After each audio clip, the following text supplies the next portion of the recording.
Assalamualaikum warahmatullahi wabarakatuh. Alhamdulillah wa syukru ala ni'amillah. Kalayan diwuwuh ku qobul anu maha agung, dibarengan ku pangijabah anu maha kawasa, diiring ku kadeudeuh ka Nyaah Gusti anu maha suci. Urang ayeuna dugi kadangat ayeuna masih keneh tiasa ditepang dangukeun deui dina acara anu matuh kamemet urang sadayana, nyatana dina pagelaran dongeng Sunda jejer carita kasarung kamangsa kalarung. Ayeuna bagean anu ka opat nanya pamiarsa. Ieu dongeng mangrupikeun buah karyana Kakang Ian Aditya ti Palihan Rancah Ciamis. Kangge Kang Ian ngahaturkeun rewu nuhun laksaketi kabingahan, rehna parantos ngintunkeun naskah sakaligus ngawidian mamang kangge medar ieu dongeng dina Kandaga ATE official ieu. Atuh sumangga kanu teu acan subrek kantun subrek heula, ngarah langkung pogot sareng langkung sumangat deui ka si mamangna dina enggoning medar ieu dongengna. Nging hilap di like di komennya nu saseueur-seueurna. Laina naon mamang masok bingah kitunya upami maosan komentar-komentar ti para wargi sadayana teh. Atuh ngarah teu nyangkolong tingkana waktos sumangga ayeuna mah urang lajengkeun deui dongeng kasarung bagean anu ka opatna. Kumaha salajengna sor cikopina, betot simbutna, par samakna, pagan heula tali kolorna, bisi morosot, merezel, morozol, uzel-uzelan di tengah jalan. Tumpak dung dung das.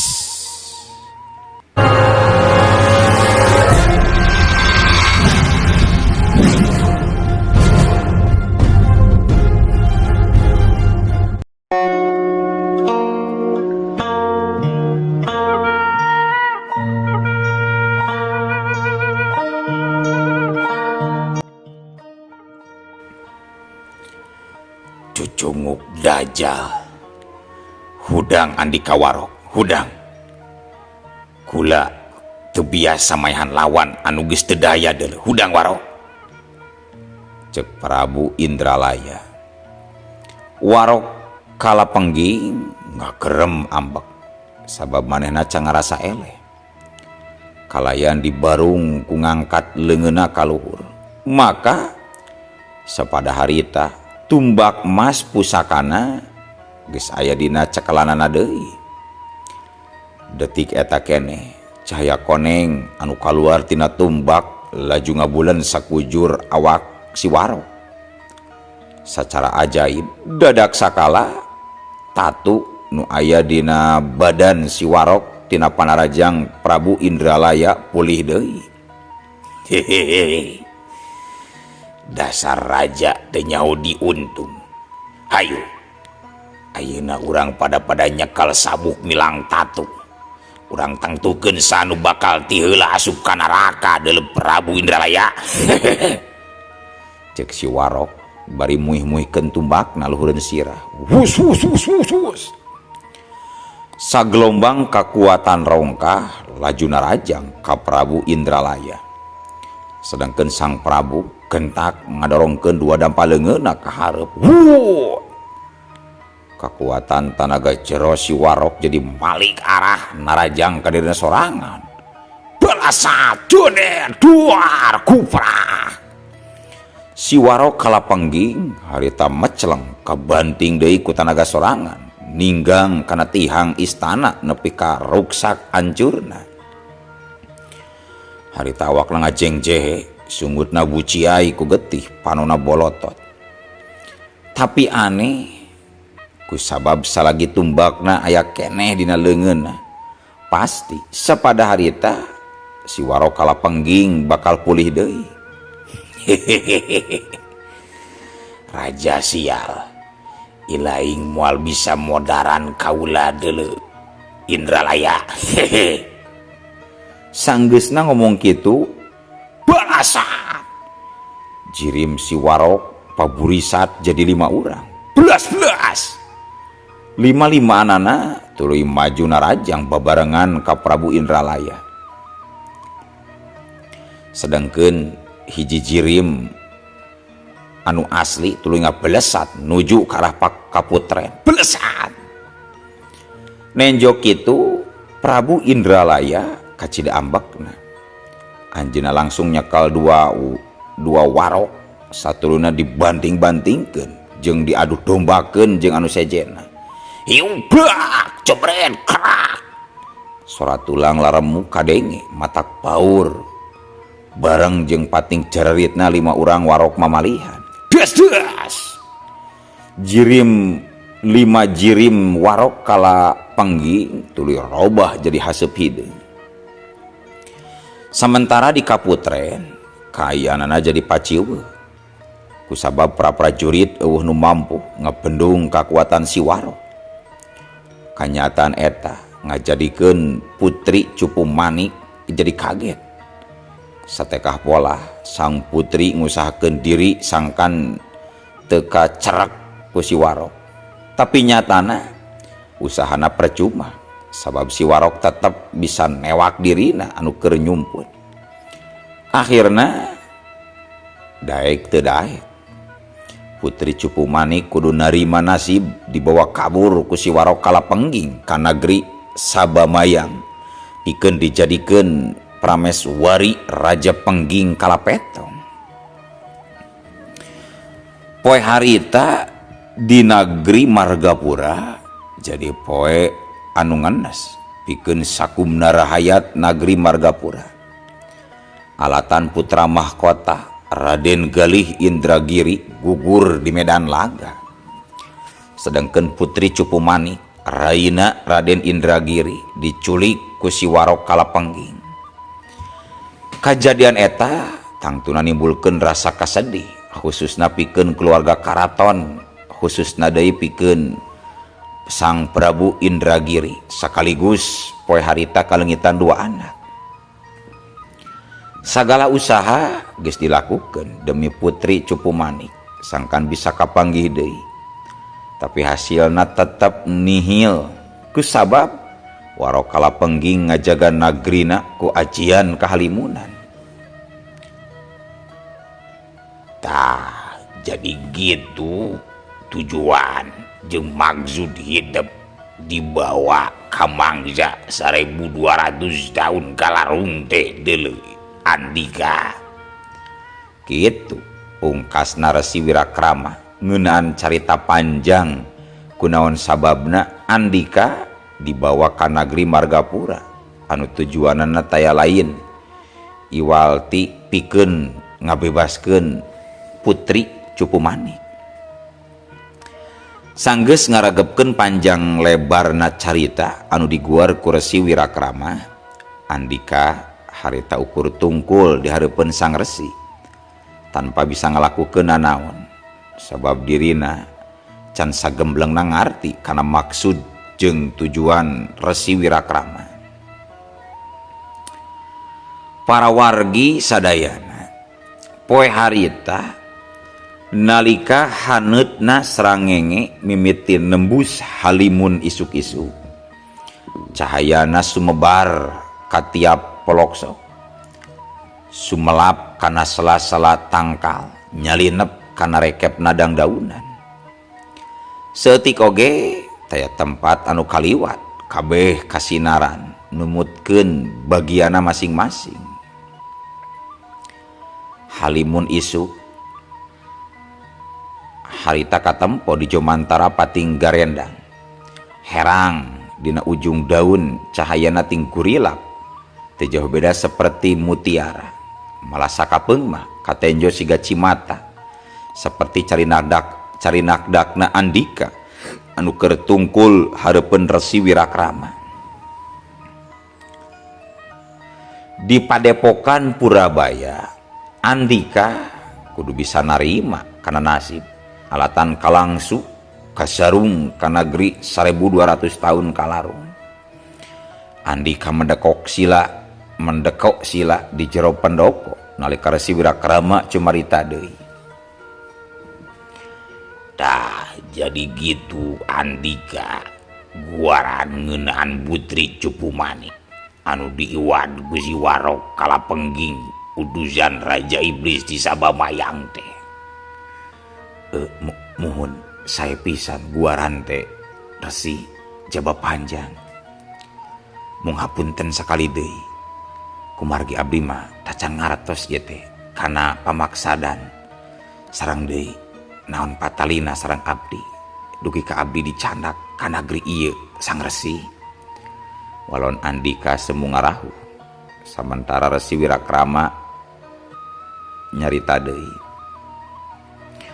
Ari batulah patalina mah kusabab hidup teh boga gambar manuk gagak dina tonggong numutkeun ilapat dina tapa eang ukur hidup hiji-hijina manusia titisan Raden Indragiri anu binaza kerja jaka anu bakal mampu ngelehkeun Raja Iblis Sabamayang di Pagidulan. Tumasar kana ilapat eta eang nutus salah saurang abdi karaton supaya ngaragrageun hidup nalika keur naik di bunjrut gunung. Sanggeus ngadenge kalayan taliti carita ti Resi Wirakrama, Andika ngarungkeun tarangna bari tumanya. Eyang Resi, nasalira yakin yen abdi tiasa ngelehkeun Raja Iblis. Jalu Andika, ulah hariwa. Eyang yakin hidup hiji-hijina manusia anu bisa mancen ieu tugas saguma pituduh anu ku eyang katampa dina tatapa. Nya naon anu ngajadikeun eyang yakin ka diri abdi. Padahal abdi mah teu gaduh kamampuan naon eyang. Andika, regebkeun. Teu aya manusia di dunia ieu anu boga kamampuan sajara ujug-ujug iwal ti kuladihan jeung boga niat anu kuat bari geten talenten zozon hidup di bawah ka dieu lain pikeun ngalakukeun hal anu bodoh tapi hidup di bawah ka padepokan eyang ieu pikeun dilatih supaya kekuatan nu aya dina diri hidup bisa keluar sarta jadi jalma anu mangpaat bikin balarea. Ngadenge caritaan Resi Wirakrama, Andika teu bisa pajar kumaha. Pikeun Andika da memang bener oge sakumaha pitutur Sang Resi. Sanajan dina hate leutikna tetep can bisa narima sagemblengna kana kanyataan. Sabab dina uteukna dirina pasti bakal ngalaman ngalalana panjang di negeri zaman karajaan. Kajabati eta dirina pasti bakal nyang hareupan mara bahaya nu sawaktu-waktu ngancam kana keselamatan jiwana. Mohon eyang, tapi bade kumaha carana eyang abdi latihan. Sedengkeun abdi mah rumaos jalmi bodoh, bolos strong taya katiasa eyang. Ieu ulah leutik hade, ulah zalembang jalu. Sabab eyang geus nyiapkeun supaya hidup daek diajar jeung latihan ngolah ilmu jeung kasabaran. Mangga geura carioskeun eyang, naon anu bakal diajarkeun ku eyang ka diri abdi teh eyang. Pikeun lenggah zatuluyna hidup kudu ngalakonan tatapa salila 7 poe 7 peuting keur ngabersihkeun sagala kogotor nu aya dina diri supaya engke ilmu nu bakal diajarkeun teh gampang kaserepna jalu. Tapa hartosna Abi moal barang tuang jeung barang leueut salira 7 poe 7 wengi panginten Eyang. He, Andika, mana aya nu tapa bari barang dahar jeung nginum. Kumarek beunang kasabaran lamun bedeung salawasna binu. Baza kolot sing kurud ceuli kental pejit. Ta eta teh pikeun ngaontal kana cita-cita di dunia. Bedi tuna jeung akhirat. Sae teu naon ya. Anu penting dina waktosna abdi tiasa mulih deui ka negeri 1200 tahun ka hareup ya. Cek Andika nya tujuan. Tah kudu gitu atuh ari jadi lalaki mah. Kudu siap sanajan rek nyang hareupan gazuza. Sing ingat lamun engke dina tapa pasti bakal loba gogoda, tapi ulah lek galideur da eta mah guru coba wungkul. Jeung deui dina sajeroning tapa eta hidup kudu maca kitab daun lontar ieu pikeun engke bakal ngalalana hidup. Cek Resi Wirakrama bari song mikeun kitab anu bahan tina daun lontar ka Andika.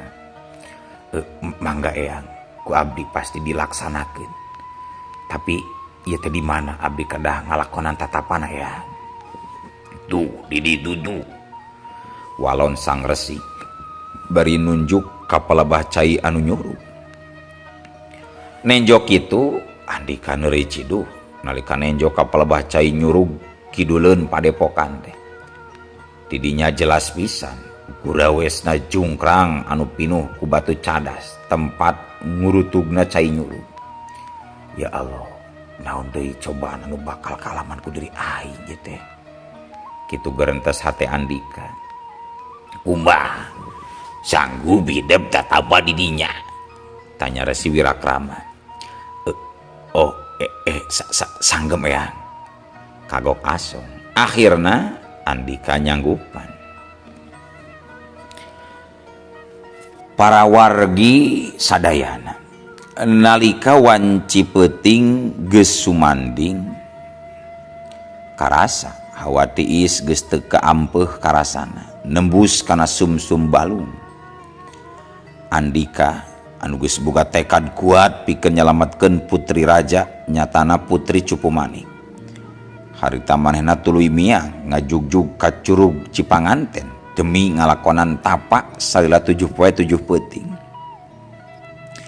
Teu kacaturkeun kumaha lila di jalana sanggeus anjog ka tempat cai anu nyurug. Andika nenjo hiji batu gede cukup nemprak di tengah wahangan leutik handapeun pisan cai nyurug. Untungna najan kayaan wanci peuting tapi katenjo cukup caang alatan kasorot ku cahaya bulan. Andika ngalengkah launan meuntas wahangan. Lengkahna ati-ati naker sabab liliwatanana cukup laleur loba lukut lumut. Sanggeus aya dina handapeun batu gede, Andika tuluy ngalacat kana batu-batu leutik mapai sisi anu bisa dijieun sengken. Akhirna najan susah payah Andika nepi oge kana luhur batu gede anu nangtung cukup jangkung. Didinya gek Andika tuluy diuk sila sinuku tunggal bari ngatur napas. Panonna reup dipereumkeun sedengkeun kadua leungeunna ditamprakeun dina luhureun pingping. Peuting beuki jero, sorat curug beuki ngakuruh. Caina nyiprat kana sabagian awak Andika anu keur ngamimitian tapak bari ngamalkeun bacaan-bacaan tina kitab daun lontar. Lapat-lapat kadenge sora ajag bebaung dipiring ku manuk Korea. Sorana mata keuman kadenge gaharu biru seolah-olah mere isyarat ti dunya gaib. Teu pati lila bumi alam karasa ngageter cukup kuat. Andika ngusahkeun diri tetep tenang bari kunyam-kunyam maca jajampean. Sabot kitu ari gerem teh kadenge ku Andika aya sorang gerem menihan daruan. Kajadianna estu matak meringkak bulu pundu. Blum blum blum blum blum. Kadenge sora lengkah suku berat. Taneuh beuki karasa ngageter eundeur. Batu karasa ngalayang. Tatangkalan marenod cai maruncrat. Dina pada eta sapasang mata ririwa hurung dinu poek katenjo. Sungutna calawak huntu-huntu narang ngeteng seukeut ngageret siap ngarekeb. Manusia keur ngawe dadaun ngilaing aya di tempat ngieu manusia. Andika harita nguatkeun diri jeung kawani. Sanajan hate mah kakejotan ngajak lumpat. Maklum dirina karek pisan ngalaman kajadian model kitu. Dina jero hatena ngarapalkeun deui jampe-jampe tina kitab daun lontar nu kabeneran aya anu geus apal dina uteukna. Nya panon Andika beuntak tapi anabreh teh pas dihareupeunana geus ngacega saurang makhluk anu goreng patut keur mencrong seukeut ka dirina. Kayaan eta makhluk ngajadikeun Andika semer hate, jantungna ngageder teu ngawirah mah, sakujur awakna ngaleper. Tapi sok sanajan kitu manehna ingat kana amanat ti Resi Wirakrama, makana dina hatena tetep laju maca jampe-jampe tina kitab daun lontar. Manusia na ilaing teu ngadengi kana pananya ti kula manusia. Cek si ririwa deui beuki galak. Kumaha kulawe atuh ilaing mah teu kudu ilu biu. Tembal Andika semu geumpeur. Jadul sia na make ngajawab kawas gitu. Tepancek pisan pipikiran teh rek gawe dadaun sia. Nya terserah kulawe atuh rek gawe kumaha we oge. Cicing barina oge ulah sok usilan jeung ganggu ka batur. Dasar kurang ngajar. Tuban sia ngomong teh sugan kudu dipencet manusia model sia badeuleu. Ceuk eta ririwa ambek dibarung ku ngayunkeun dampaleungeun narek nyamber cangkeng Andika. Wush. Gerakan leungeun eta makhluk kaceda cepetna siap ngaremukeun awak Andika. Tapi dina waktu genting kitu duka kumaha ti tadina ujug-ujug bet hiu. Dua leungeun Andika meta nakis jeung malik ngagempur sedangkeun awakna mah tetep teu robah tina silana. Des brak cebrot das. Ukur sakali gerakan si ririwa tuluy ngajongkal kahantam ku tenggeulan mautna Andika. Ngedan aduh ampun asa garek bangi tenggeulan zabdi gawas kieu mah ngampun manusia ulah ngaku ngeleh ngampun. Ceuk eta ririwa bari humaragum. Sanggeus ngomong kitu mah las weh cirimna ngilas ngaleungit di hareupeun Andika teu puguh ka mana losna. Nempo kanyataan kitu panon Andika jadi molotot. Tapi ayeuna mah lain pedah ku sieun, tapi setengah teu percaya kana kajadian nu kaalaman ku dirina sorangan. Sanggeus ilangna sang ririwa Andika narik napas panjang. Manehna ngahaturkeun syukur sabab geus mampu ngaliwatan godaan kahiji anu datang. Manehna yakin peuting satuluyna bakal aya deui hal anu leuwih matak pikakeungeun jeung matak sieun numutkeun kana omongan guruna. Padahal eta kakarak poe jeung peuting kahiji dina tapana. Harita Andika teruskeun deui tapana. Sarta dina jero hatena terus mapatkeun jampe-jampe tina serat daun lontar pamere ti Resi Wirakrama. 2 poe geus kaliwat dina kayaan tapa Andika mimiti ngarasa aya parobahan dina panca indrana. Indra runguna jadi leuwih seukeut, malah bisa ngadenge sora sanajan jauh pisan. Kitu deui indra netrana bisa nenjo kanu poek sanajan peureum. Andika bisa ningali ka sakuriling bungking nepi ka jero leuweung Gunung Barata. Hiji poe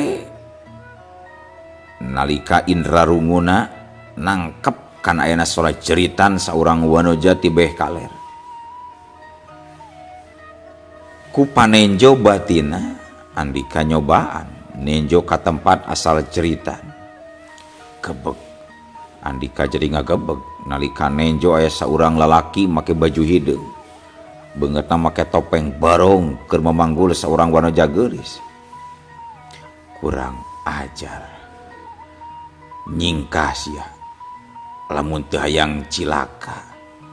Kitu cek Andika dina hatena. Ngadenge jeung ningali eta kajadian, Andika ngarasa kadorong pikeun mere bantuan. Rasa kamanusiaanana teu tega ningali wanoja teu daya keur kaancam. Tapi kumaha cara nulunganana kulantaran dirina keur tapa jeung tempatna jauh pisan. Taya anu bisa dipilampah iwal tina nangkeun diri, ngaleungitkeun pikiran dunia serta neruskeun rampalan-rampalan kitab lontar. Teu lila ser Andika ngarasa aya hawa tiis nyimbutan awakna. Jiwana siga kasandingan ku hal anu aneh. Awakna ngageleter hebat. Tuluy aya jirim anu sarua jeung dirina kaluar tina raga gedena. Awakna karasa enteng nalika nyah beunta gebeg. Andika kaget kusabab dirina kiwari nambahan jadi 2. Tanpa sempat nanya, jirim kembaranna kaburu manten ngabelesat ka Jomantara. Ya Allah Gusti, abdi parantos miraga sukma. Ieu kasempetan pikeun nulungan eta wanoja. Tanpa ragu Andika ngabelesat kabeh kaler ka tempat wanoja anu keur dicegat ku jalma nu make topeng teh. Dina sakedapan Andika geus nepi di luhur lebah. Nalika nenjo ka handap tetela kajadianana geus tumatak pi kahariwangeun. Lalaki nu make topeng barong geus ngamimitian ngalakukeun pagaweanana rek ngaroga heula jeung rek ngalak kehormatan si wanoja. Tanpa mikir panjang deui, Andika langsung nyirorot ka handap. Hei, kurang ajar, rasakeun ye. Hiat! Cek Andika ngakorowok bari ngalayang. Tuluy najong si lalaki make topeng nepi ka meceleng neunggar tangkat. Brak Allah. Eta lalaki muringis. Tonggongna karasa remuk panonna molotot ka Andika. Kurang ajar, nasa sia. Dasar banci topengan, wanina ngan ukur ngiwat wanoja. Sia jadol, sebutkeun ngaran sia, sa sia. Wanohkeun kula Andika, ayeuna bagian ilaing saha ngaran supaya kula bisa nyiapkeun ilaing pikeun liang kubur. Kurang ajar. Kula Pangeran Barong, pangawasa jagat pasilatan wongkon kulon sia. Lain Pangeran Barong, Pangeran Banci meureun. Kunaon ilaing ngiwat eta wanoja? Ilaing teu kudu nyaho sajurig. Hiat! Sentak Pangeran Barong bari tuluy narajang. Tarung di mimitian, teunggelan siku jeung tuur Pangeran Barong harita ngabelesur gancan. Tapi sakabehna bisa ditakis ku Andika. Sabalikna Andika malah sanggup mere gempuran walesan leuwih sangat. Wuplak-plak duprak. Sajurus ka hareup cukup pikeun Pangeran Barong waspada nalika ngabendung serangan balik lawan. Padahal harita hati leutik Andika ngarasa heran dumeh dirina mampu ngagunakeun ilmu kanuragan. Asa aneh, nah aing jadi bisa kieu sigana ieu pangaruh tina kitab daun lontar anu ku aing dibaca tiap poe. Kitu geurentes hate Andika. Harita tarung beuki ragot, angin ngahiuk ngagelebug, daun jeung rang-rang garing pating kalayan. Pangeran Barong tuluy ngaluarkeun 2 trisula hideung. Wudud. Andika sempat kaget, tapi tuluy ngarapalkeun jampena. Sirna kula menta leungitkeun kamungkaran ku tenggelan leungeun dewa. Sapada harita ujug-ujug eueuh waktosna kabujeng seep wadia balad ATE ofisial keun atunya. Ieu dongeng teh urang cekapkeun we heula dugi ka dieu. Insyaallah enjing pageto baris dilajengkeun deui. Atuh ku kitu ku kieuna mamang saja amit mungkur amit mundur ti payuneun para wargi sadayana. Hayu ah. Assalamualaikum warahmatullahi wabarakatuh.